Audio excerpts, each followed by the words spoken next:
Good morning sa inyo lahat. We're here right now at the Tripil National Aquathlon Championships at siya po ang nagreyna sa Women's Elite category. Walang iba kundi si Ichang Kaluya, Anisha Eunice Kaluya na isa sa mga top swimmers natin now transitioning into a triathlete. At of course kasama natin matagal na kaibigan ng Sports Corner si Ate Pawi Pornea.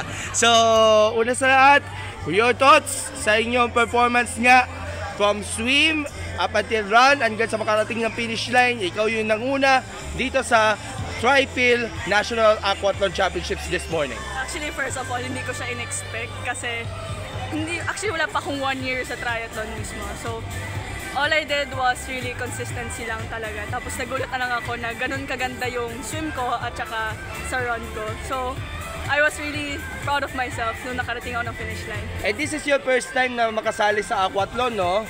Actually, this is my second. Second pala.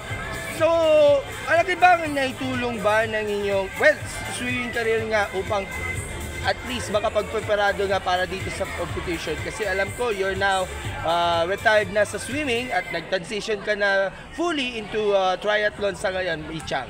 Actually, yes. Kasi sa tulong ni Coach Sherwin Santiago, he helped me na anong gagawin ko para ma-sustain yung lakas na swim tapos makakapag-bike ako or run ako. Okay. Kay Miss Pawi naman, kasi you're still joining nga pala yung mga triathlons kagaya nito pero recreation nga lang. And at the same time, you're also coaching nga yung mga young breed of triathletes natin. What is your take sa naging performance na ng inyong mentee, si Ichang? Sobrang happy ako. Actually, kanina sa swimming pool pa lang ako yung kinakabahan. Pero we already did the plan. So malayo pa lang ang race, nakaplano na lahat from the base training, from the talking with Coach Weng, planning with Coach Weng, super swimming coach, up to race specific trainings and everything. Lahat nakaplano and even the strategy nakaplano. And ang pinakaano ko is progression lang. How do you see yung progress ng inyong bata ninyo considering nga na isang taon pa lamang sa triathlon unti-unti na na-achieve niya yung mga goals niya pagdating nga sa triathlon considering nga na medyo nag-umpisa pa lamang o parang sophomore year niya sa triathlon? Yeah, sa ngayon kasi medyo wala pa siyang magwa 1 year pa lang siya sa triathlon.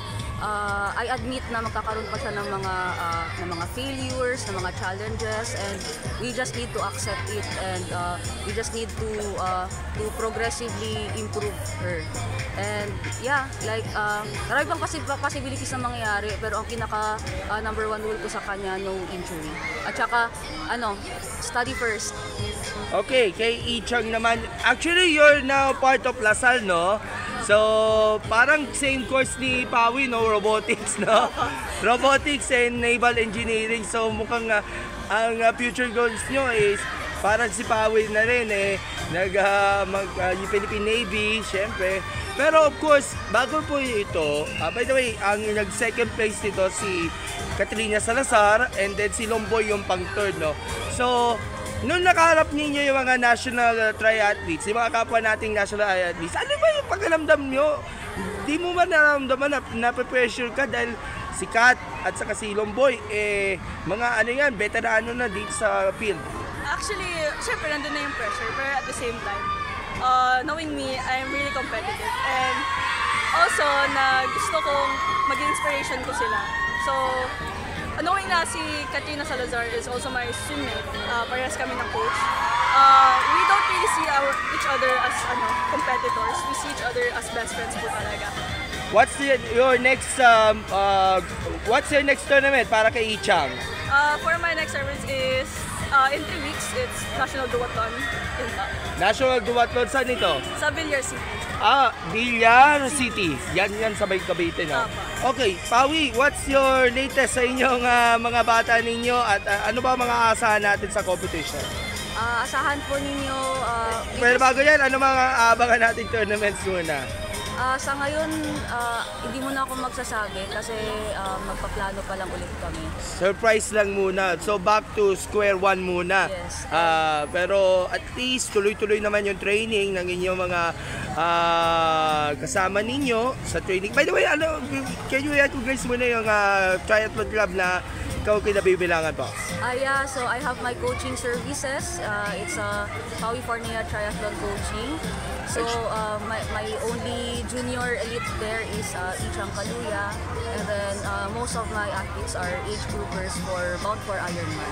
Alright, so abangan nyo na lang sa FB page ng Pawi Fornea Coaching Services na sa latest developments na ng competition. By the way, Ichang, baka may gusto kayo pasalamatan na batiin sa inyong pagkapanalo nyo po. First of all, I wanna thank you, my parents. Yung nanay ko po nasa India, huwag ka na umiyak. I'm actually okay here and okay lang lahat. I wanna thank you, my friends, my teammates, yung coach ko po si Coach Pawi, and of course si Coach Swang for helping me. Alright, Miss Pawi, baka may gustong batiin. Okay na po. Yun lang muna. Hello wala sa mga ibang students ko. Kayo na ulit next week. Alright, so good luck sa National Duathlon and congratulations sa inyong pagkapanalo nga sa Women's Elite Ichang.